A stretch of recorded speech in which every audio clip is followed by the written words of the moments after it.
22:05. Cochabamba, el año 2000, fue el epicentro de muchos cambios que se han ido generando en el país a partir de una gran movilización que hubo acá y que tuvo como protagonistas a los denominados en ese entonces guerreros del agua. Han transcurrido muchos años y claro, seguramente algunas personas se preguntan qué es lo que se vivió en Cochabamba y cuál es el efecto que ha tenido eso en el presente y seguramente en el futuro. Está aquí quien se constituyó en el líder máximo de ese movimiento que se denominó la Coordinadora del Agua, don Óscar Olivera, y viene acompañado hoy de una cientista política, de una colega y que además estuvo hasta hace poco tiempo como uno de los rostros de la pantalla de Canal 2, Miroslava Fernández. A ambos quiero decirles gracias por estar con nosotros y acompañarnos. Comienzo con don Óscar Olivera. Don Óscar, resúmame brevemente para mucha gente qué fue la Guerra del Agua, cómo surgió este movimiento y qué fue lo que vino después. Bueno, gracias Mauricio. Bueno, la Guerra del Agua para los jóvenes particularmente que no nacieron en esa época fue un movimiento popular organizado desde abajo que se opuso a la privatización del agua. La privatización del agua significaba no solamente la elevación de las tarifas a los usuarios de la empresa pública, sino fundamentalmente la apropiación del agua en todos sus estados, gaseosos, líquidos, subterráneos, superficiales, inclusive el agua de la lluvia. ¿Y ha sido esto lo único que ha motivado este movimiento o también había una coyuntura social, política en ese momento que influyó? El 86 se destruye con el 21060 y la marcha minera truncada en Calamarca, el desmoronamiento del movimiento obrero popular fuerte en Bolivia. Y a partir de eso se inicia una serie de medidas económicas que privatizan absolutamente todo, Mauricio. Yo creo que es el cansancio de la gente que, paralizada por la política de shock de aquel entonces, con el 21060 del 85, la gente se queda paralizada y queda absolutamente pasmada de lo que estaba pasando en el país. Inclusive las calles de Cochabamba estaban entregadas a una empresa chilena que controlaba el parqueo municipal, ¿no? Prácticamente no éramos dueños de nada y creo que la gente en aquella oportunidad dijo basta de todo aquello y con el agua al menos pues que atenta contra la vida de todos los seres vivos, no solamente a los seres humanos. La gente dijo en el tema del agua que afecta a nuestra cotidianidad nosotros vamos a decidir el disfrute y el destino de este bien común que nos ha regalado Dios y la Madre Tierra. Me decía que tenía 40 y pico años en 45 años exactamente. ¿Cómo fue que asumió ese liderazgo que lo puso además en un momento muy especial de su vida y que de pronto pudo haber cambiado no solamente su destino, sino también el destino del país, don Óscar? Yo creo que ha cambiado el destino del país, Mauricio. Definitivamente se rompe un modelo económico, se genera una forma organizativa horizontal, sin caudillos, ni partidos, ni patrones. Reitero, y por primera vez en mi vida, Mauricio, yo siento la soberanía popular en las calles y en los caminos. Es decir, la gente decide finalmente, ejerce el artículo primero de cualquier constitución que dice la soberanía reside en el pueblo. ¿Se ha cumplido ese mandato hasta hoy? El 2000 se cumplió y yo creo que a partir del 2000 empieza un proceso constituyente que termina el 2009 con una nueva constitución, Mauricio. Una constitución muy bien redactada, una ley de la Madre Tierra que reconoce el agua como ser vivo y la propia Madre Tierra como ser vivo, pero que están ahí sin que exista la fuerza social de ese entonces para ser cumplidas. ¿Por qué Óscar Olivera, tras todo lo que ocurrió y se vivió en Cochabamba, da un paso al costado, si el término es cabal, en esa fuerza política e ideológica que surge en el país? Porque yo considero que la verdadera fuerza, el verdadero poder para cambiar las cosas, Mauricio, en el transcurso de mi vida sindical y social, entiendo que es la fuerza de la propia gente. No está la fuerza en ningún partido político, no está en ningún caudillo. Y yo por eso públicamente cuando se me invitó a poder ser parte de gobiernos en diferentes escenarios ministeriales, yo rechacé. Dije primero por esta razón, el poder está abajo, no está arriba. Y creo que la historia de este país está demostrando aquello. Y segundo dije, no quiero volverme en un ladrón. Quiero ser como la gente común que hace cola en los micros, que hace cola para el seguro de salud, que camina por las calles sin ningún tipo de guardaespaldas, que no tiene autos blindados ni raibanizados y que tiene un salario, en mi caso una renta, que apenas me alcanza para vivir el mes, y por eso tengo la autoridad moral para hablar en la calle a la gente de frente, y la gente creo que ve en mí el reflejo de lo que es el propio pueblo, un pueblo sencillo, transparente, que vive su vida cotidiana y que está a la fuerza latente para que un día podamos cambiar las cosas otra vez. Miroslava, un gusto tenerte acá. Gracias por acompañarnos. Como estudiosa de historia, como estudiosa de política también, ¿cómo miras ese momento y, como bien lo manifestaba don Oscar, el impacto y el efecto que ha tenido, por ejemplo, en el presente del país, y cómo puede traducirse en un futuro de Bolivia? Bueno, como él hace un momento nos ha dicho, las decisiones de un pueblo fueron plasmadas directamente para poder de alguna forma hacer cambios que eran muy necesarios para un país, cambios incluso que tenían que aceptar por parte de un gobierno. Y este fue un preámbulo, podríamos decir, para lo que fue después la guerra del gas en octubre del 2003. Y obviamente ha sido también un preámbulo para muchas movilizaciones a futuro. ¿Por qué? Porque la gente se dio cuenta que movilizándose, que realmente hablando y tratando de hacer entender sus necesidades, podía generar cambios. Sin embargo, obviamente, ¿no?, los tintes políticos, los tintes de diferentes gobiernos han utilizado de otras formas este tipo de situación. Hoy en día vemos que la población a veces es utilizada para ciertas circunstancias, cuando en realidad las más importantes son dejadas de lado. Vamos viendo hacia el futuro. Bueno, estábamos hablando de lo que va a significar todas estas jornadas en las cuales estamos viendo como comité organizador, porque no solamente están las organizaciones sociales, los movimientos sociales, los dirigentes, lo que fue la coordinadora siendo parte de este comité, sino también hay otros colectivos, hay otras personas más y también compañeros, colegas periodistas. Como tú sabes, estábamos en un canal en esa época en el cual hacíamos emisiones continuas de lo que ha significado estas jornadas de la Guerra del Agua. Y ahora hemos querido traslucir un poco lo que significa la esencia de un movimiento como este, que no solamente se dio y hizo cambios a nivel de Cochabamba, sino también a nivel nacional y a nivel incluso internacional, porque se han visto incluso estudios, debates, personas que se han especializado solamente para ver cómo ha nacido, cómo se ha luchado por un tema tan importante como era poder cubrir con una necesidad como es el agua. Entonces, tenemos ese concepto de que es muy importante recordar el pasado, recordar nuestra historia, pero al mismo tiempo saber que al recordar esta historia no vamos a construir en base al miedo, en base a la molestia, a la rabia, al dolor, sino más bien todo lo contrario, ¿no? Estamos hablando de una especie de equilibrio que tiene que existir en esta temática para la construcción a futuro de futuras generaciones. Decías algo importante, que lo que se quiere es mantener viva una memoria, pero una memoria que pueda trascender simplemente al recordar o al conocer lo que ocurrió en Cochabamba, sino que pueda plasmarse también en la acción y en un compromiso. ¿Qué se va a vivir en estas jornadas a las que hacen referencia? ¿Cuál es el objetivo de aquello, Miroslava? Bueno, para empezar, vamos a tener, por ejemplo, este viernes a Monseñor Tito Solari, que va a dar una misa en horas de la mañana en la catedral.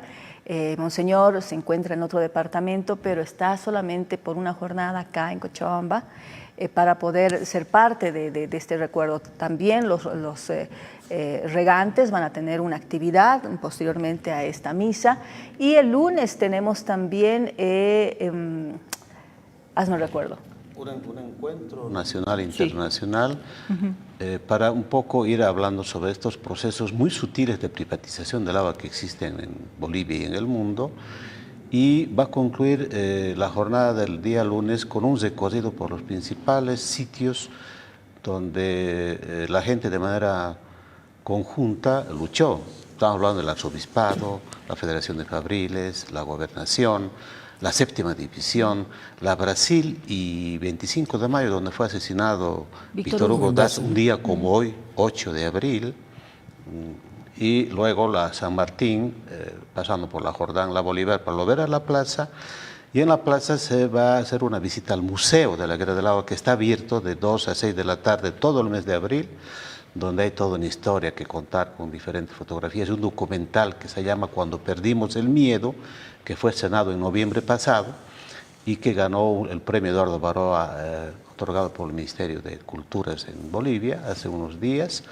Y en la noche habrá una obra teatral presentada por la Plataforma de Teatro de Cochabamba, replicando un poco lo que fue la Guerra del Agua, una obra teatral donde se incorpora al público para poder participar. El martes, Miroslava, estamos otra vez con estos encuentros para concluir el día miércoles con las jornadas de discusión de la construcción colectiva de una ley de aguas, Mauricio. Muchos de los protagonistas, de los líderes de la Guerra del Agua, hoy están inmersos en el ámbito político, ¿no? ¿A quién recuerda usted como más firmes luchadores y guerreros? Bueno, Omar Fernández fue el principal vocero del principal movimiento de los llegantes, que fue senador por el MAS, fue director nacional de Ciegos. Hoy está trabajando en la base, organizando a la gente, como siempre, las pequeñas cooperativas y sistemas comunitarios del eje metropolitano. Está ahí Omar, firme. Me acuerdo de Gabriel Herbas, un medioambientalista, economista, que hoy está como miembro del directorio, que fue diputado. Y contralor también. Y contralor, exacto, y ahora es miembro del directorio del Banco Central de Bolivia. Don Samuel Soria, que en paz descanse, un lúcido abogado economista que falleció hace poco. Gonzalo Maldonado, no sé qué será de él, no lo he visto hace mucho tiempo. Carmen Peredo, una mujer valiente que murió también hace un par de años. Para mí era la representante máxima de la mujer Jochala, digna heredera de las heroínas. Bueno, me acuerdo de ellos y muchos hombres y mujeres que después pasaron a formar parte del gobierno de Morales, pensando legítimamente que ellos podían cambiar el escenario del país desde un gobierno, cosa que no sucedió, y hemos quedado pues muy pocos abajo trabajando en las bases, como lo estoy haciendo yo conjuntamente a otra gente, donde creemos que las raíces de este pueblo es donde hay que fortalecer, porque lo que está arriba pues anda medio mal. A ver, el tema del agua hoy en día, cuando uno lo mira desde distintos ámbitos, es una preocupación. Sí. Por ejemplo, la minería ilegal, la minería de las cooperativas del oro, está contaminando el medio ambiente, está generando terror, está prácticamente entorpeciendo las aguas, arruinando las aguas de los ríos en el país. ¿Qué se está haciendo en este sentido, Oscar? Mire, el agua sigue siendo maltratada, Mauricio, totalmente, con este modelo económico extractivista que está, como usted muy bien dice, contaminando nuestras aguas con mercurio, con plomo, con arsénico, que son metales pesados, cancerígenos, poblaciones enteras que están contaminadas, peces muriendo, territorios que están siendo abandonados por las poblaciones. En el sistema de distribución de agua para consumo humano, tarifas injustas, empresas públicas totalmente cesadas a la población, con un manejo irresponsable, hasta inclusive, yo diría, corrupto. Estamos generando procesos de articulación y uno de ellos ha sido pues la conformación de la Comunidad del Agua. A nivel nacional es un escenario de diferentes organizaciones sociales, ONGs, medios de comunicación, que han establecido una agenda de 7 puntos que está planteando soluciones a la problemática del agua y del medio ambiente.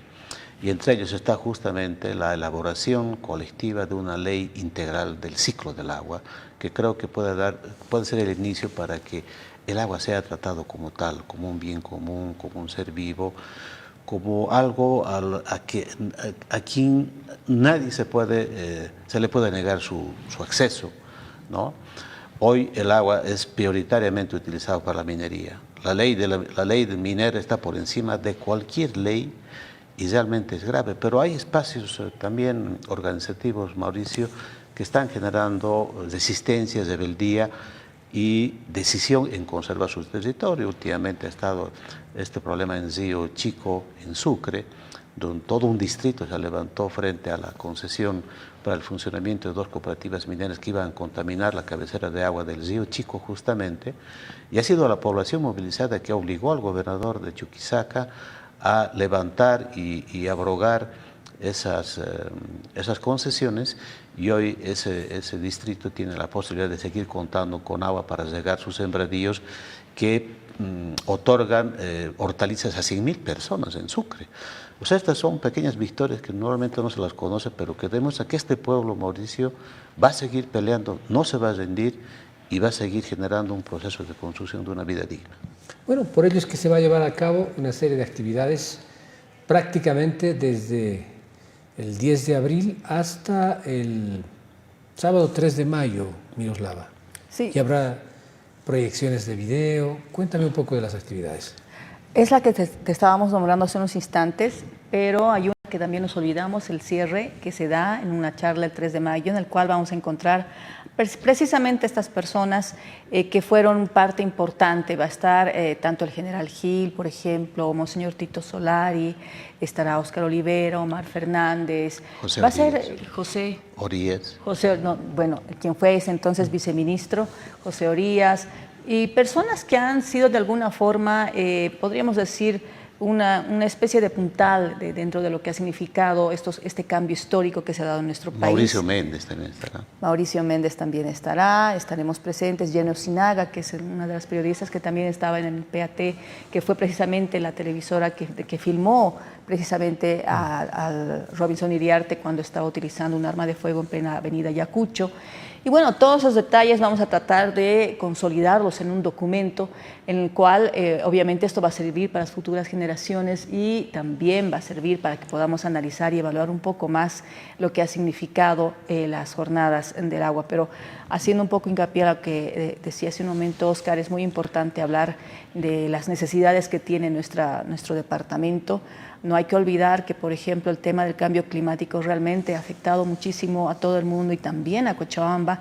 Nuestra mancha, por ejemplo, agrícola se ha recorrido terriblemente. ¿Por qué? Porque la temperatura sube cada año y esto evita que las zonas que nosotros considerábamos como el paraíso agrícola para Cochabamba vayan migrando de un lado a otro lado, y esta situación tiene que conocer las nuevas generaciones en el sentido de que el tema del agua compete a todos, no es de un gobierno, no es de un gobernante, no es de un partido político, un color político ni nada por el estilo. En realidad es una responsabilidad de todos como ciudadanos, porque significa muchísimo tomar conciencia de lo que implica el agua y la necesidad que tenemos de este servicio básico que hemos visto que ni siquiera es que es ausente, por ejemplo, en zonas como la zona sur, sino también hace unos 2 años atrás en Sacaba, que tenía realmente un estado crítico en varios lugares en los cuales no había el servicio básico. Entonces es un detalle que nosotros queremos rescatar muchísimo en el tema de concientización más que todo. Gracias Miroslava, gracias don Óscar.